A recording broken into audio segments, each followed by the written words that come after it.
सुबह की पहली किरण के साथ जब मोहन अपने खेत पहुंचा तो उसकी आंखें फटी की फटी रह गईं। जहां कल तक धूल उड़ती थी, आज वहां घुटनों तक ऊंची हरी भरी फसल लहलहा रही थी। बड़े बड़े चमकदार आलू और मोतियों जैसे मटर के दाने। तभी वहां से काला गुजरा। काला हैरानी और चिढ़ के साथ, अरे मोहन, ये क्या तमाशा है? कल शाम तक तो यहाँ मिट्टी उड़ रही थी और आज एक ही रात में इतनी बड़ी फसल। कौन सा गड़ा हुआ खजाना हाथ लग गया है तेरे? या कहीं शहर से कोई चोरी का माल लाकर यहाँ गाड़ दिया है? नहीं काला भाई, ये ना कोई चोरी है और ना कोई तमाशा। ये तो ऊपर वाले की मेहरबानी है।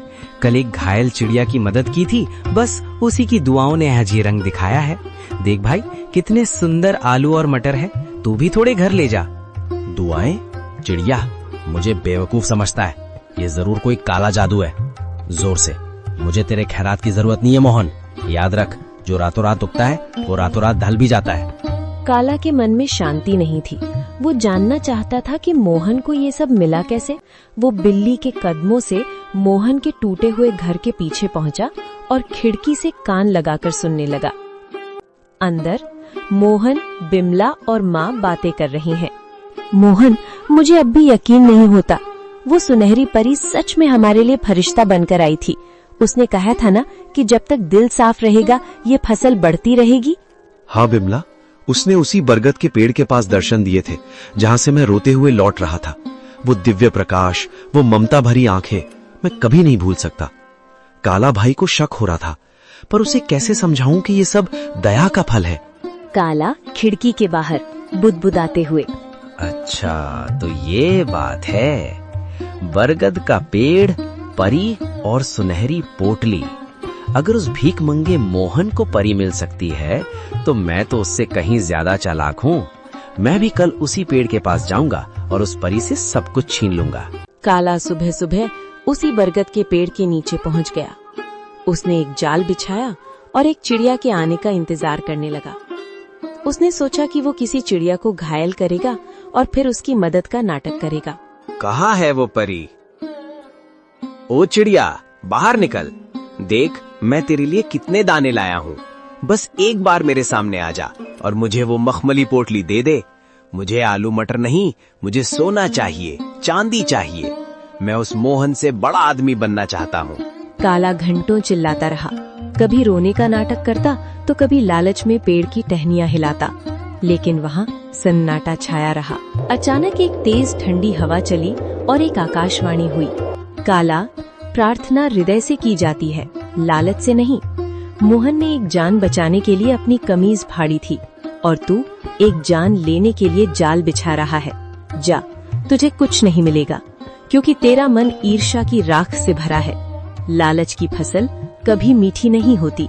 नहीं, ये नाइंसाफी है। उस गरीब को सब कुछ और मुझे कुछ नहीं। अगर मुझे नहीं मिला तो मैं मोहन का भी कुछ नहीं रहने दूंगा। मैं आज रात उसके खेत को शमशान बना दूंगा। मोहन ने पहली फसल घर लाई।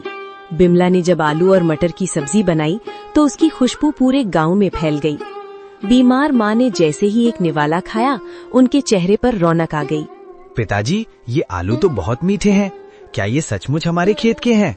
अब मुझे स्कूल जाने के लिए नया बस्ता मिलेगा ना? हाँ मेरे बच्चे, अब हम कभी भूखे नहीं सोएंगे। बिमला देखो, भगवान ने सुन ली। आज माँ की आंखों में चमक देखी? ये उन जादुई बीजों का ही प्रताप है।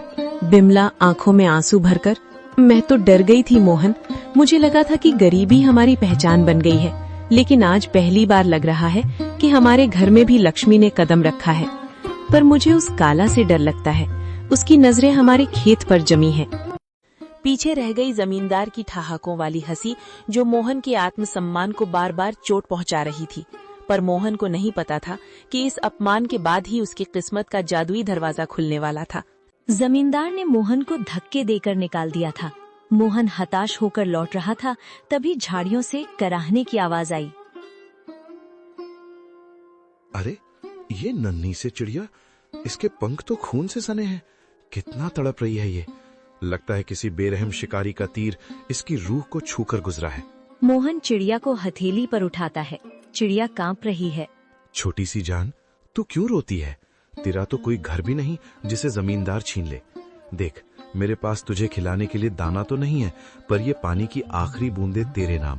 मेरी प्यास से बड़ी तेरी जिंदगी है। मेरी धोती का ये टुकड़ा शायद तेरे घाव ना भर पाए, पर तेरी तड़प को थोड़ा आराम तो दे सकता है। मोहन अपनी फटी कमीज का कोना फाड़ता है और बड़ी कोमलता से चिड़िया की पट्टी करता है। अचानक एक तेज रोशनी होती है और चिड़िया एक दिव्य परी में बदल जाती है। मोहन, मैंने आज तक महलों में सोने के थाल में 56 भोग खाते हुए लोग देखे हैं, पर तुम्हारे जैसा अमीर दिल नहीं देखा। जिसके पास खुद के खाने को निवाला नहीं, वो अपनी फटी कमीज फाड़कर एक पक्षी का घाव भर रहा है। तुम्हारी इस निस्वार्थ करुणा ने मुझे विवश कर दिया कि मैं तुम्हारी मदद करूं। आप कौन हैं देवी? मैं तो बस एक साधारण इंसान हूँ। मैं तुम्हारी परीक्षा थी मोहन। ये लो, ये आलू और मटर के बीज साधारण नहीं है। इन्हें उस जमीन पर बोना जहाँ तुमने अपनी गरीबी के सबसे ज्यादा आंसू बहाए हैं। ये फसल तुम्हारी तकदीर बदल देगी, लेकिन याद रखना, ये जादू तभी तक रहेगा जब तक तुम्हारे दिल में दूसरों के लिए दर्द रहेगा। जिस दिन अहंकार आया, ये फसल पत्थर बन जाएगी। परी तो एक दिव्य प्रकाश पुंज बनकर आसमान में विलीन हो गई, लेकिन पीछे छोड़ गई मोहन को हक्का बक्का, निशब्द और कांपते हाथों में वो मखमली पोटली थामे हुए। मोहन अपनी जगह से हिल भी नहीं पा रहा था। उसे लग रहा था कि शायद भूख के मारे उसका सर चकरा रहा है और ये सब उसकी कल्पना है। वो बार बार अपनी आंखों को मलता और फिर उस सुनहरी पोटली को देखता। नहीं, ये सच नहीं हो सकता। मोहन, तू पागल हो गया है। भूख और धूप ने तेरे दिमाग पर असर कर दिया है। भला एक मामूली चिड़िया परी कैसे बन सकती है? और ये बीज, ये मखमली कपड़ा, क्या सच में इसमें मेरी किस्मत बंद है, या ये मेरी आखिरी उम्मीद का कोई क्रूर मजाक है? अगर मैंने ये बात घर पर बताई तो बिमला हंसेगी। माँ कहेगी कि बेटा होश खो बैठा है। पर ये पोटली, इसका स्पर्श कितना कोमल है, जैसे किसी ने रूह को सहला दिया हो। वो पगडंडी पर चलते हुए बार बार पीछे मुड़कर देखता, जैसे उसे उम्मीद हो कि वो चिड़िया फिर से कहीं चहकती हुई मिल जाएगी। उसके मन में डर और उम्मीद की एक जंग चल रही थी। पैर थक कर भारी हो रहे थे, पर दिल की धड़कनें किसी अनहोनी की आहट से तेज थीं।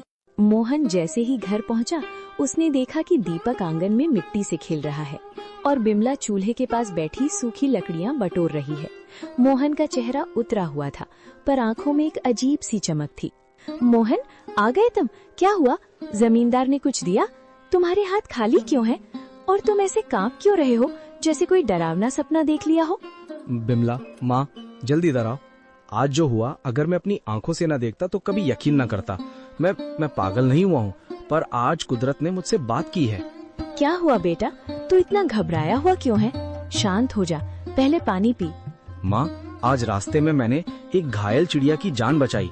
उसे पानी पिलाया, अपनी कमीज फाड़कर उसकी पट्टी की, और फिर पलक झपकते ही वो चिड़िया एक नुमानी परी में बदल गई।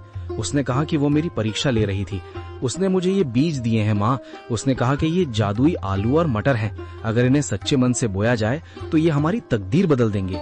बिमला हैरानी और अविश्वास से, परी? मोहन, क्या कह रहे हो? कहीं भूख के मारे तुम्हारी तबीयत तो नहीं बिगड़ गई? इस जमाने में परियां कहाँ आती हैं? हमें मेहनत से रोटी नहीं मिल रही और तुम करिश्मे की बात कर रहे हो? बिमला, मुझे भी यकीन नहीं हो रहा था। रास्ते भर मैं खुद को यही समझाता रहा कि मैं सपना देख रहा हूँ। पर देखो इस पोटली को, क्या ये किसी गरीब किसान के घर की चीज लग रही है? माँ, जब उस परी ने मुझसे बात की तो मेरे दिल का सारा बोझ उतर गया। उसकी आवाज में वही ममता थी जो तुम्हारी आवाज में है। उसने कहा, जब तक मन साफ रहेगा ये फसल सोना उगलती रहेगी। बेटा, इस दुनिया में जो हम देख नहीं पाते, इसका मतलब ये नहीं कि वो होता नहीं है। तेरी ईमानदारी का सिला देने खुद विधाता किसी न किसी रूप में आते ही हैं। बिमला, शक मत कर, ये बीज नहीं, ये हमारे सब्र के आंसू